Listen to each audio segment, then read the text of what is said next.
आमचे प्रेरणास्थान माननीय पद्मश्री मधु मंगेशकरनी आजच्या या जिल्हा संमेलनाच्या अध्यक्षा माननीय भारतीताई मेहता, आजच्या या संमेलनाला आवर्जून उपस्थित असलेले विधानसभा महाड विधानसभा क्षेत्रातले आमदार माननीय भरतजी गोगावले, त्याचप्रमाणे आमचे विश्वस्त रमेश गिर, कार्याध्यक्ष डॉक्टर प्रदीप ढवळ, जिल्हाध्यक्ष सुधीर सेठ, जिल्हा संपर्क अधिकारी LP पाटील, जिल्हा समन्वयक अभि जंगम, महत्त्वाची गोष्ट स्वागताध्यक्ष ज्यांनी हे सगळा भार उचललेला आहे त्या आमच्या शोभाताई सावंत, संजय भोसकोटे, प्रभाकर भोसकोटे, रायगड जिल्ह्यातील माझ्या 15 शाखांचे सन्माननीय अध्यक्ष, त्याचप्रमाणे माझे रायगड जिल्ह्यातले सगळे सच्चे कार्यकर्ते काल आल्यापासून बघते की हे संमेलन चांगलं उभं करण्यासाठी हे माझे सगळे कार्यकर्ते धडपड करत आहेत. ही कालचीच गोष्ट नाही आहे. 2 महिन्यापासून सुधीर सेठनी ही सगळी धावपळ सुरू केली. हे संमेलन, रायगडचं संमेलन हे नेहमी असं एक भरीव संमेलन असतं. याचं कारण रायगडमध्ये जास्त शाखा आहे, 15 शाखा आहेत, याच्यामुळे नाही आहे.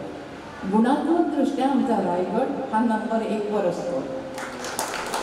आणखीन एक गोष्ट असं आहे की रायगड जिल्हा हा माझा प्रयोगशील जिल्हा आहे. खूप वेगवेगळ्या गोष्टी ते करत असतात.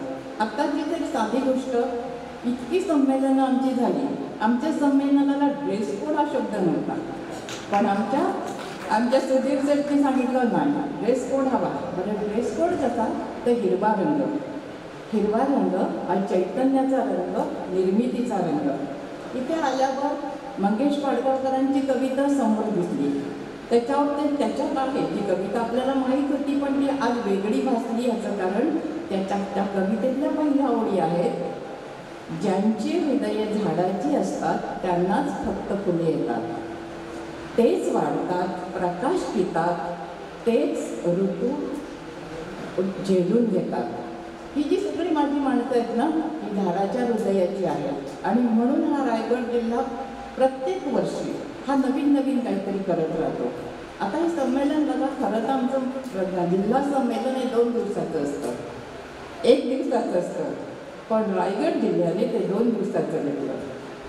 आणखीन म्हणजे इथे रायगड म्हणजे महाडमध्ये जी माझी शाखा आहे, त्या शाखा ही दरवर्षी दिवाळी गेली कित्येक वर्ष काढते. मुक्त छंद कशासाठी? जाहिरातीचे पैसे मिळवण्यासाठी नाही, तर इथल्या माझ्या स्थानिक लेखकांना त्याच्यात लिहावं म्हणून तो काढला जातो. LP पाटील इथे बसले, ह्यांनी तर आणखीन एक उपक्रम केला आहे, मधुभाईंच्या नावाने मधुकट्टा हा एक कवी कट्टा सुरू केला. आणि तुम्हाला सगळ्यांना आश्चर्य वाटेल की गेले 100 महिने दररोज महिन्याला 1 याप्रमाणे त्यांनी 100 असे कवी कट्टे घेतले. म्हणजे मध्ये जो कोरोना होता त्या कालावधीत सुद्धा ते थांबले नाही, त्यांनी ते ऑनलाईन घेतले. तर एवढंच कशाला, सामाजिक कार्यसुद्धा या साहित्यिक माध्यमातून हे माझा रायगड जिल्हा करतो, त्याचा मला आनंद आहे. महिलांच्या, स्त्रियांच्या काही जाचक आहेत, म्हणजे परंपरा आहेत, रूढी आहेत, तर त्याच्याबद्दलही त्यांनी उद्बोधन असे वर्ग घेतलेले होते. ही पंढरपूरची वारी आहे ना, ती त्यांनी साहित्यिक वारी म्हणून सुद्धा नेली आहे, कित्येकदा नेली आहे. मला या सगळ्यातनं काय वाटतं माहिती आहे का, की आपण साहित्य लिहितो, साहित्य बोलतो, साहित्य वाचतो, पण ज्यावेळेला प्रत्यक्ष माणसांमध्ये एकत्रित येऊन आपण ज्यावेळेला ही सगळी कामं करतो ना, त्यावेळेला आपण या साहित्याचा एक भाग होतो. म्हणजे मला तर असं वाटतं, जे जगण्यातून येतं ते जगण्यासाठी असतं, आणि तो जगण्याचा विषय असतो तेच साहित्य, आणि तेच आपण सगळेजण जगत असतो. एक आणखीन एक त्यांनी उपक्रम केला तुम्हाला आवडलेला, म्हणजे की आपली कोकण मराठी साहित्य 31 वर्ष झाली. मधुभाईंनी 31 वर्षापूर्वी म्हटलं की लिहिते व्हा, पेरते व्हा, आणि लिहू लागलो आपण. आपलं कोकणाचं म्हणजे साहित्यिक नकाशावर आपण कोकणाचं नाव अधोरेखित झालं. हळूहळू साहित्याची पिढी तयार होत गेली, हळूहळू. आणि आज त्याच पिढीतल्या आमच्या भारतीताई मेहता आज आमच्या कार्यक्रमाच्या अध्यक्ष झाल्या. ही एक आम्हाला खूप असं योगदान वाटतं. लेखिका म्हणून आज या खुर्चीवर त्या आहेत.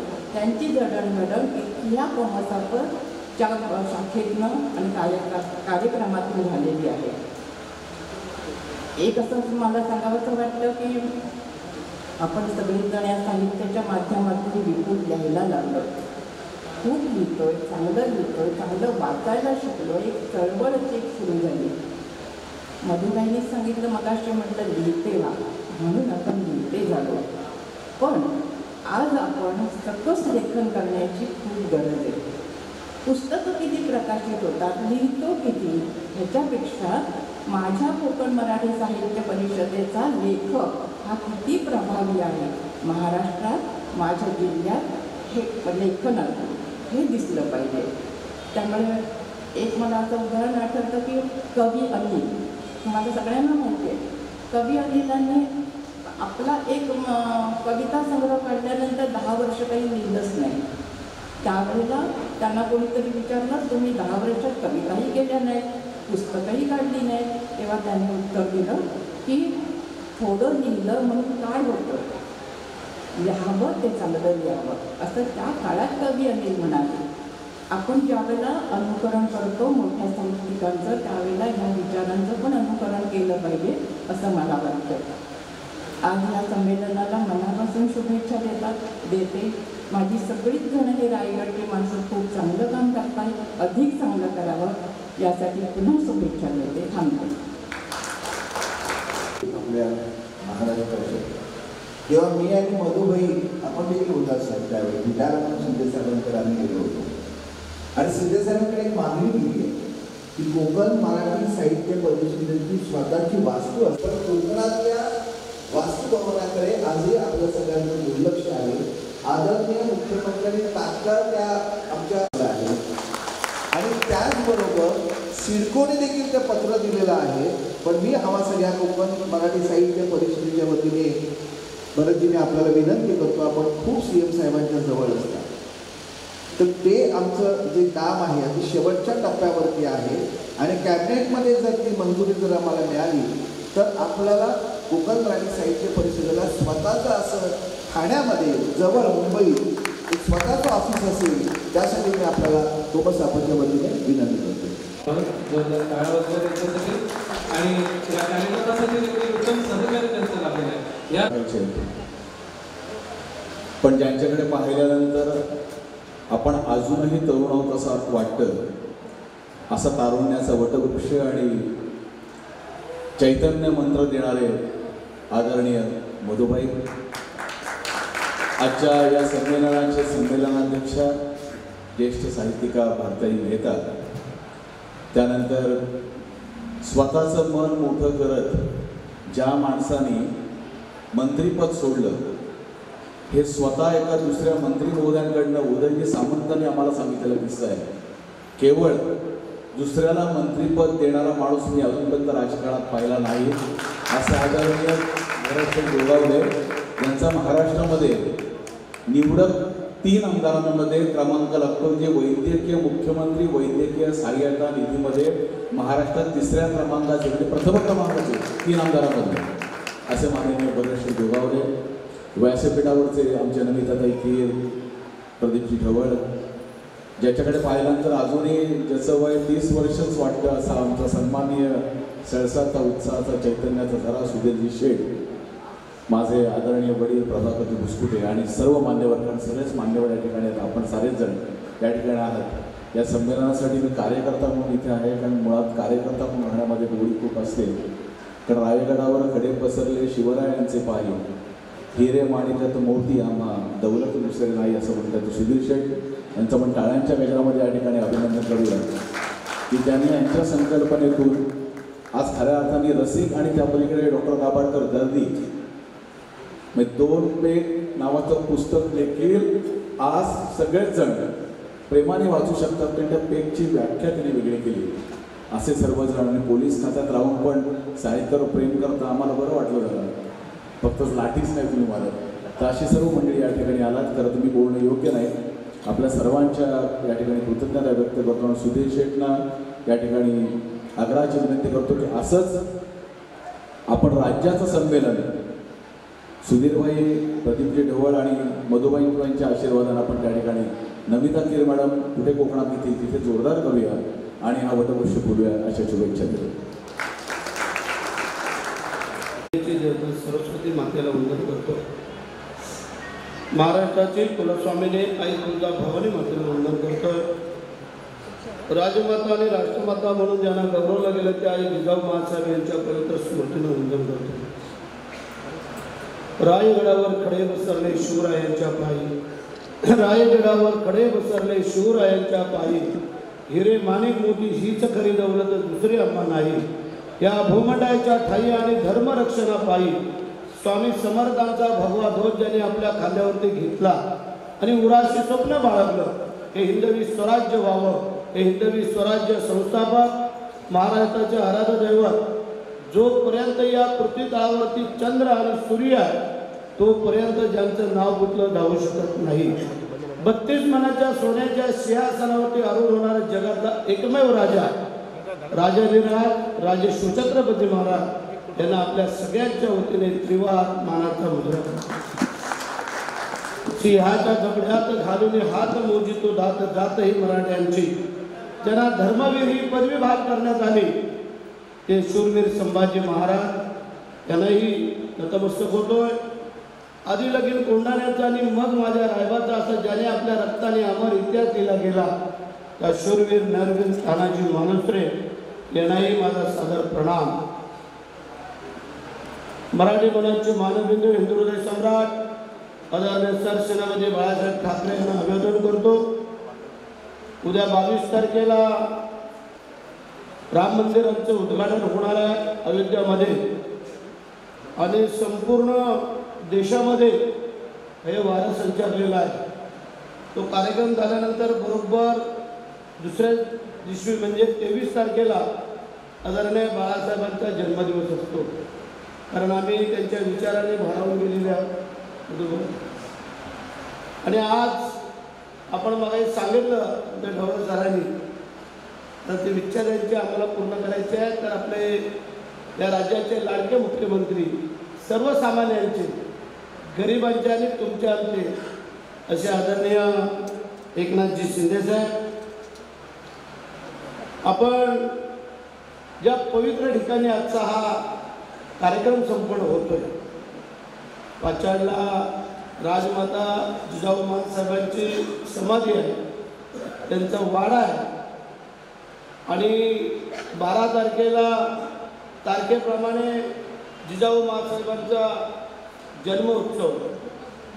परंतु आम्ही तिथीप्रमाणे करतो वेगळा, कारण हे सगळे कार्यक्रम शिवाजी महाराजांच्या हस्ते राजमध्ये हे तिथीप्रमाणे व्हावेत असे काही संकेत आहे. पण आता युग बदललं आणि त्याप्रमाणे आपल्याला बदलावं लागलं. आज या पाचाडसारख्या ऐतिहासिक आणि जिजाऊ मासाहेबांच्या परस्पर्शाने पुनीत झालेली ही भूमी आणि त्यामध्ये आजची आपली ही कोकण मराठी साहित्य परिषदेची ही सभा इथे आपण जे काय आयोजित करण्यात आलेलं तुमचं हे संमेलन, मी पहिला आपल्या सगळ्यांना मनापासून धन्यवाद देतो, शुभेच्छा व्यक्त करतो. आणि आदरणीय आपल्या या संस्थेचे अध्यक्ष गाडे अभ्यासक मगाशी जेव्हा हे सगळे फोटो पाहिले आम्ही, जेव्हा 75 पुस्तकं, वय किती तर 91 आणि पुस्तक लिहिली 75 असे आपले आदरणीय या परिषदेचे संस्थापक अध्यक्ष आपल्याला सादर प्रणाम मंगेशकर. त्यासाठी खरोखर ज्याने आपलं आयुष्य याच्यासाठीच वेचलं का काय असं तर आम्हाला वाटायला लागलेलं आहे. आणि आपल्यासारख्यांचे आदर घ्यावे आता मला लय अर्जंट जाणं होतं, परंतु तुम्ही सगळी एवढी मान्यवर मंडळी आहात. राजकारण तर रोजच आम्ही करत असतो, पण आपल्यातलं जे काय राजकारणाचे काही तिथं आता आम्ही भारावून गेलेलो आहोत. आणि असे असणारे आपले त्यांना पद्मश्री किताब मिळाला, जे या शासनाने दिलेला या केंद्राने दिलेला पद्मश्रीचा किताब तो मधुर मंगेश कर्णिक आपल्या सगळ्यांचे आदरणीय मित्रतुल्य त्यानंतर संमेलनाच्या अध्यक्षा आमच्या मातोश्री समान असलेल्या आमच्या आदरणीय भाजीताई मेहता, 2-3 वेळा आपली मुलाखत झाली, सगळी झाली, पण एवढा तुम्ही गाड्या अभ्यासक असले आम्हाला माहिती नव्हती. म्हणून मग म्हटलं गेलेलं की माणसाने जर बसायचं असलं तर चांगल्या माणसाने ते शेजारी बसावं. लक्षात आलं का? तर त्यांचे काही विचार आपल्याला मिळतात. त्यानंतर आमच्या केंद्रीय अध्यक्षा ज्या आता आपल्या अत्यंत मनमोकळेपणाने ज्यांनी आपलं मनोगत व्यक्त केलं त्या आदरणीय नमिताताई कीर, त्याप्रमाणे आमच्या स्वागताध्यक्षा इथं आमच्या त्या भगिनीच आहेत. बँकेचं काम चांगल्या प्रकारे चाललेलं आहे, पण आम्हाला अजून काही बँकेची मदत कधी मिळालेली नाही. विचारा काही ना, म्हणजे आम्ही कधी त्या भानगडीत पडलेलो नाही असं सांगितलं तात्पर्य आहे. पण एक चांगलं काम करणार आहे. आणि तरी एक मला आता कविता दाखवली की माणसाने मन मोकळेपणाने बोलल्यानंतर अशा कविता होऊ शकतात. आदरणीय शोभाताई, त्यानंतर आमचे सहकारी मित्र की नेहमी वर्षा मंगळावरती त्यांची आमची गाठ ठरते. आता मला काय माहिती एवढी मोठी व्यक्ती असेल, आम्हाला वाटलं शिंदे साहेबांचे कार्यकर्ते आम्ही सगळे येतो तसे काहीतरी असतील. पण ढवळ सर, तुम्हाला धन्यवाद या रायगडच्या मावळ्याचा. त्यानंतर आमचे आदरणीय पितृतुल्य असणारे गुरुवर्य बिस्कुटे गुरुजी, त्यांची पण अनेक पुस्तकं प्रकाशित झाली. आम्ही नेहमी असतो, जो आमचा मला वाटतं 10 सप्टेंबरचा क्रांती ग्रंथ हुतात्मा ज्यांनी पत्करलं त्या कार्यक्रमाला गुरुजींनी आमची ती गारभेट ठरलेली असते. त्या आदरणीय बिस्कुटे गुरुजी, त्याचप्रमाणे आमचे आदरणीय रमेश कीर यांनी आपल्याला सांगितलं. त्यानंतर आमचे ज्येष्ठ साहित्यिक प्राचार्य एल.बी. पाटील सर, धन्यवाद देतो की आपण या कार्यामध्ये झोपून दिलेले आहे. आणि मग काही सुधीर शेट्टीकर आपल्या उगवत्या याच्यामध्ये सगळं सांगितलं. आणि याला सर्वाला स्वरूप, कारण जास्त पाठपुरावा काही गोष्टीचा करावाच लागतो. तुम्ही आज सांगितलं परत आम्हाला आठवण नाही केली तर आमच्या डोक्यात 1000 बाबी असतात की आता मी 21,400च्या मताने आलेलो आहे, पुढे ते 40,000 कसे हे गणितं असतात आणि त्याच्यामुळे कधी ती विसर्ग होते. तर सुधीर शेठ, तुम्ही आणि ढवळ सरांनी आता हा थोडासा पाठपुरावा करायचा. जो नवीन मुंबईमध्ये आपण जे आपल्या मराठी साहित्य सभेसाठी जी काही वास्तू सांगितलेल्या आहे आणि जर मुख्यमंत्र्यांचा जर शब्द असेल तर ते पुरा केल्याशिवाय राहणार नाही आहे.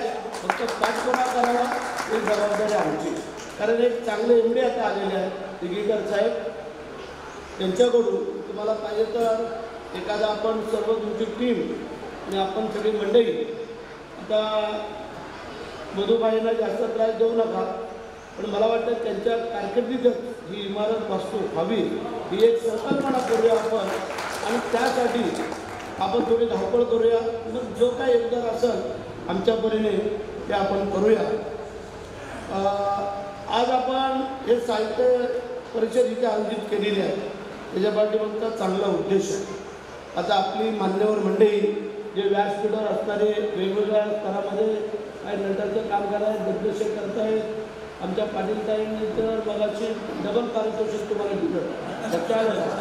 त्यानंतर आमचे सुखदेव राणे ना, सुखद राणे पुस्तक लिहिलेलं आहे की दुर्ग म्हणजे 60 किल्ल्यांची माहिती इथं किती लोक बसले त्यांनी सांगावं. काही ठराविक हाताच्या बोटावरती मोजणारीच लोकांना माहिती आहे. नाही तर शिवाजी महाराजांचे इतंभूत सगळे किल्ले हे तुम्हाला आम्हाला पण सांगता येणार नाही.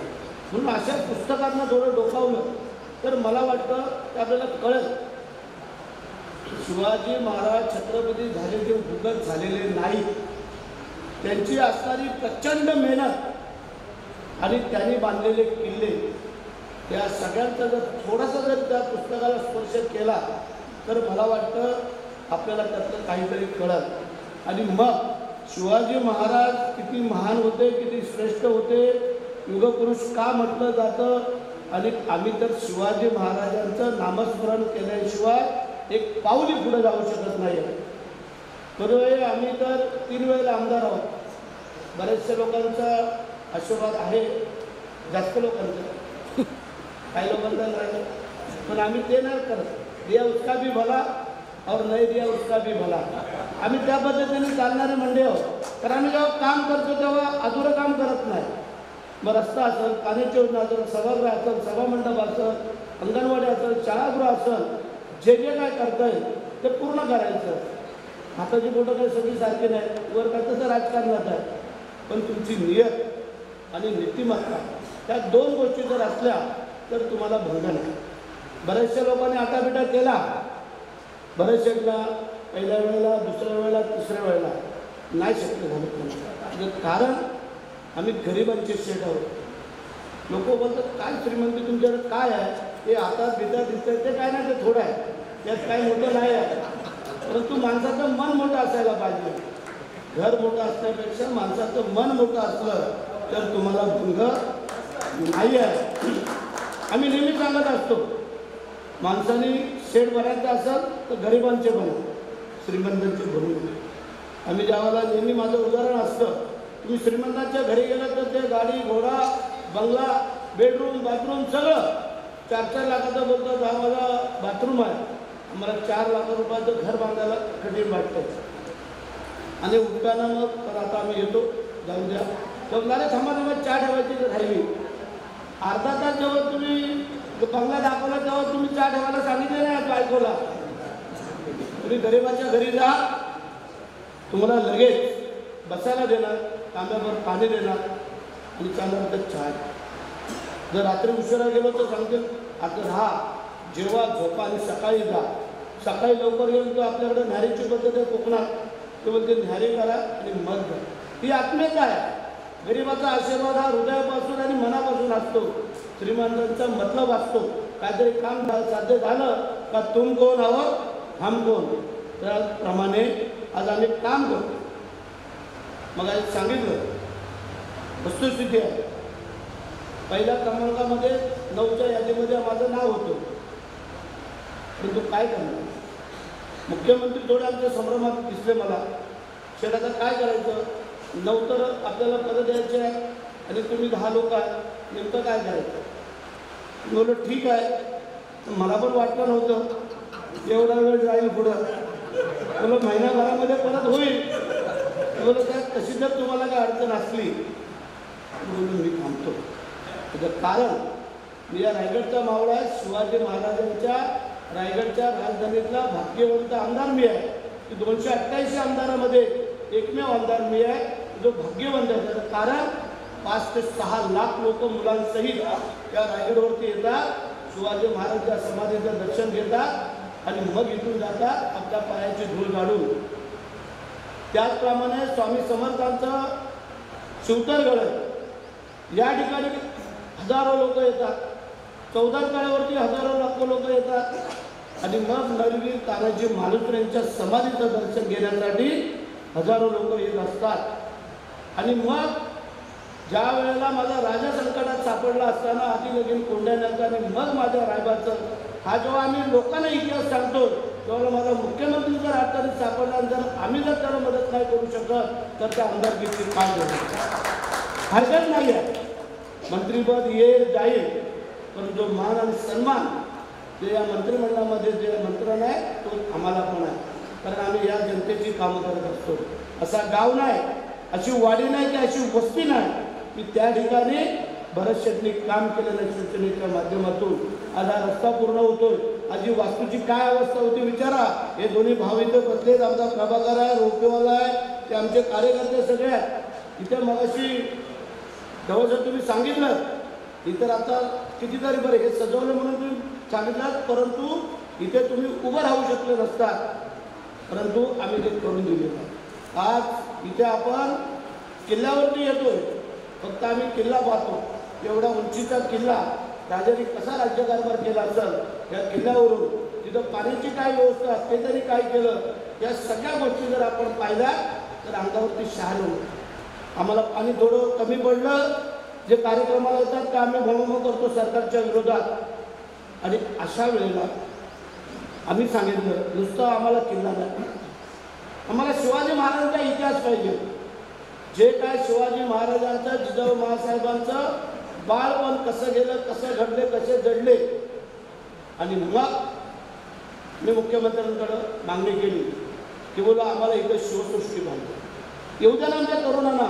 तरुण आले, तिथं बघितलं, थोडं काय फोटो शूट केले, काय केलं, निघून गेले. तसं होता का नाही. आता आमचे गाईडची पोरं आहेत, ती मार्गदर्शन करतात. गाईड लोकांना बरोबर नेलं तर ते संपूर्ण इतिहास सांगतात.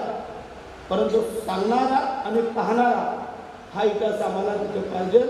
म्हणून 85 एकर जागेची खरेदी झालेली आहे आणि आता आपण 50 कोटी रुपये या मुख्यमंत्र्यांच्या माध्यमातून जो 350वा राज्याभिषेक सोहळा या ठिकाणी झाला तेव्हा डिक्लेअर केलं. त्याला आता आम्ही मूर्त स्वरूपामध्ये आणतो की त्याचा आता तिथली सगळी दाखवणी करून त्याचं बांधकाम, त्याचं सगळं की माझी मुलं आल्यानंतर, शिवभक्त आल्यानंतर त्यांनी तिथं येऊन जिजाऊ माँसाहेबांच्या समाधीचं दर्शन, राजांच्या समाधीचं दर्शन आणि सगळी शिवसृष्टी पाहिल्यानंतर तो माणूस भारावूनच जायला पाहिजे. तो जर 4 मित्र आले तर त्याने पुढे 40 मित्रांना सांगायला पाहिजे आपल्याला रायगडला जायचं, शिवसृष्टी पाहायची आहे. आणि अशा प्रकारचं आपण काम करतोय. आज तुमचं काम, कार्य हे काय तुम्ही लोकांनी पुस्तकं लिहिलेली आहेत. किती तरुण पोरं हातामध्ये घेतात विचार करा या लोकांना. त्यांनी पाहायला पाहिजे, त्यांनी वाचायला पाहिजे. आता आम्ही बोलतो आमच्याकडे शिक्षण जास्त नाही.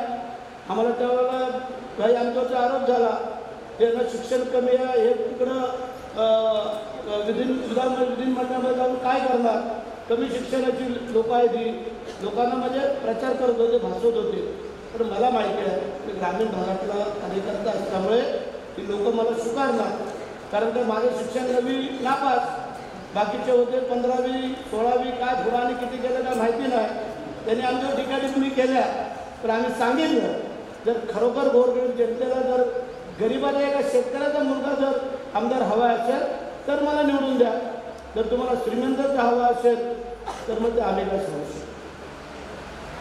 पण आम्ही अभ्यास केला थोडाफार, जास्त नाही केला अभ्यास. जास्त अभ्यास करून पण उपयोग नाही.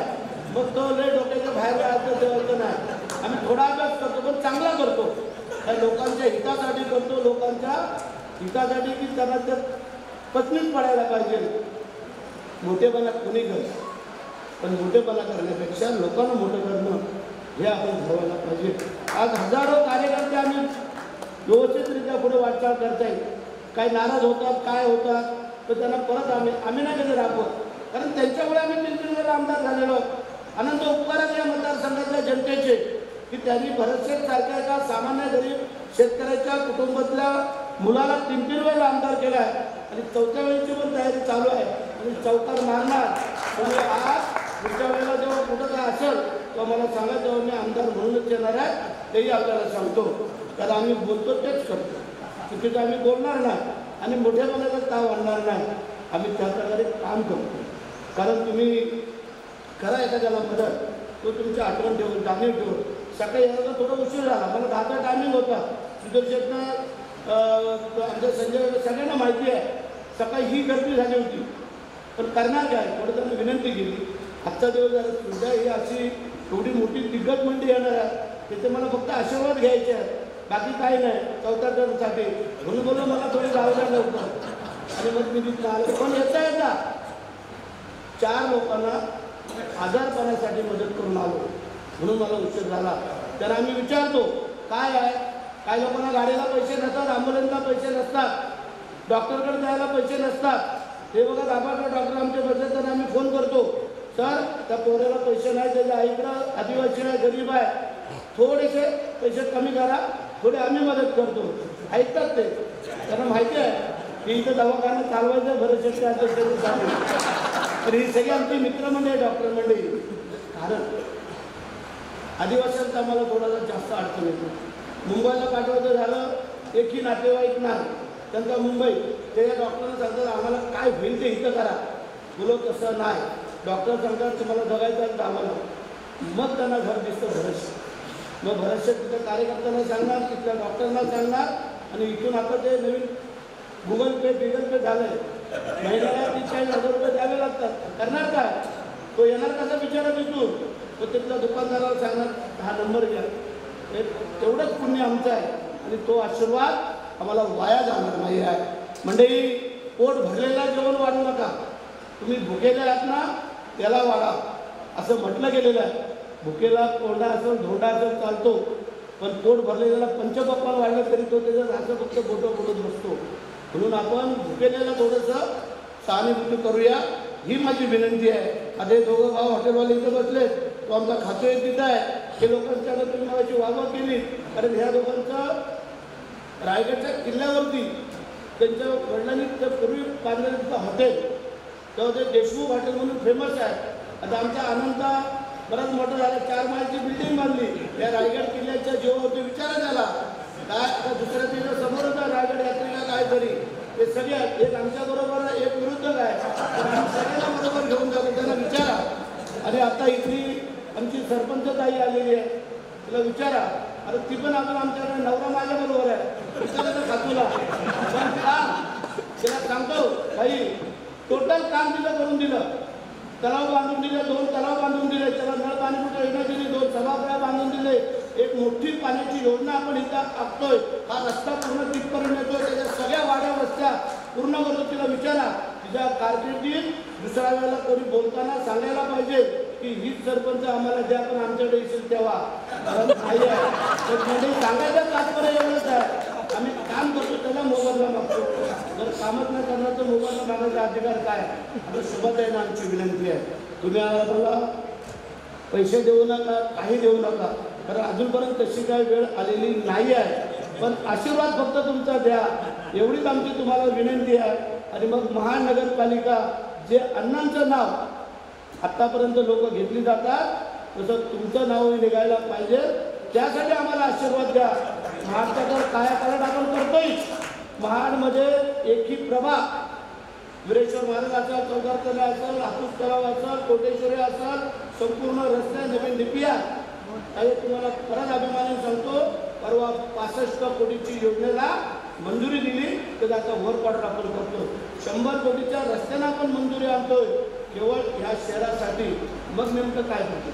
जर आम्ही कामं करत असू तर तुम्हाला आम्ही विनंती करतो. आणि आज शुभ चांगलं काम आहे, चांगला दिवस आहे. एवढंच सगळ्या व्यासपीठावर बसलेल्यांना एक छोटासा आशीर्वाद आपल्या शिवाजी महाराजांच्या मावळ्याला फक्त द्यावा ही विनंती आहे. आणि हे जे काय 2 दिवसाचं शिबिर आहे, ते आपलं जे काय नेहमी असतं, महाडला आपण मोठा कार्यक्रम केला होता, माहिती आपण सगळे मंडळी होतो. म्हणजे ज्या ज्या ठिकाणी आम्हाला शक्य होईल त्या त्या ठिकाणी आमचं सहकार्य राहील, कारण कोणी नाही कोणीतरी पुढे येणं गरजेचं आहे. आज एवढ्या वयाची मंडळी तुम्हाला इथं आलेली आहे. आज पालघरपासून सिंधुदुर्गापर्यंत मग जे आपण सांगितलं सर, एवढ्या शाखा तयार केल्या. जसे आम्ही शिवसेनेच्या शाखा तयार करतो तसे आपल्या शाखा तयार आहे. त्या शाखेला जर काही सहकार्य लागलं तर करायला आम्ही तयार आहोत. शेवटी करता तिथे गडावर बसलेला आहे, आम्ही सगळे निमित्तानं आहोत. आणि पुन्हा एकदा सांगतो, कुठल्याही शुभ कार्याला लोक काय करतात, घरच्या देवाला श्रीफळ ठेवतात, पाण्याचा विडा ठेवतात. आमच्या इकडं गावामध्ये गाव पांढरीला ठेवतात. काही शहरामध्ये असं दत्ताचं मंदिर असेल, हनुमंताचं असेल, विठ्ठलाचं असेल, शंकराचं असेल, सगळ्या मंदिरं ठेवतात. पण आमचा देव कुठल्याही शुभ कार्याला गडावरती शिवाजी महाराजांचे श्रीफळ ठेवल्याशिवाय माझ्या प्रचाराला सुरुवात करत नाही, म्हणून मी बाकी काही नाही. एकच सांगतो, या गडावरती राज्याभिषेक सोहळा आणि पुण्यतिथी, जिजाऊ मासाहेबांची पुण्यतिथी, हे 3 कार्यक्रम आत्तापर्यंत भरत शेट्टीत चुकवलेले नाही आहे. तीच फक्त प्रार्थना करतोय, चुकून देऊ नये म्हणून सांगतो. काही लोक आमदार झाले, मंत्री झाले, सगळे झाले, काय मतं मागताना शिवाजी महाराज पाहिजे, तर निवडून आल्यानंतर मग त्यांच्या कार्यक्रमाला आज वेळ नव्हती, इकडे गेलो तिकडे गेलो. आम्ही नागपूरला असलो तर इथे येतो, जर ते नसते तर आम्ही नसतो. एवढी फक्त भावना ठेवावी. आपल्याला नमस्कार. सगळ्यांना माझ्या शुभेच्छा. जय हिंद, जय महाराष्ट्र, वंदे मातरम. घर मोठं असण्यापेक्षा मन मोठं असलं पाहिजे. अतिशय उत्तम मिश्किल असं भाषण आपलं या निमित्ताने झालं. आपण मनापासून आभार मानतो आपला. आणि यानंतर एक आपण सत्कार करत आहोत. आम्हाला तो सत्कार करताना फार भीती वाटत होती. इकडे आम्ही स्टेजच्या पाठीमागे जेवढे होत होते, कारण हा सत्कार त्यांना आवडणारा नव्हता, त्यांना पचणारा नव्हता. ते सतत आम्ही त्यांच्याजवळ बोलून देखील ते नको नको म्हणत होते. पण ह्या हृदयाला आमच्या सगळ्यांच्याच वाटत होतं की हे असं होता कामा नये. कारण पाचाड या मुक्कामी संमेलन घ्यायचं ठरलं आणि मग आम्ही सगळे तयारीला लागलो. आणि मग हे संमेलन करताना गेले 15 ते 20 दिवस सतत 18 तास काम करत असताना हे संमेलनाचं आपल्याला रूप दिसतंय. ते संमेलनाचे प्रमुख आणि रायगड जिल्हा कोकण मराठी साहित्य परिषदेचे अध्यक्ष माननीय सुधीरभाई शेठ यांनी अतिशय मनापासून हे काम केलेलं आहे. आम्ही त्यांच्याबरोबर काम करताना आम्हाला देखील एक ऊर्जा प्राप्त होते. पिन टू पियानो काम कसं करावं ना ते त्यांच्याकडून शिकावं.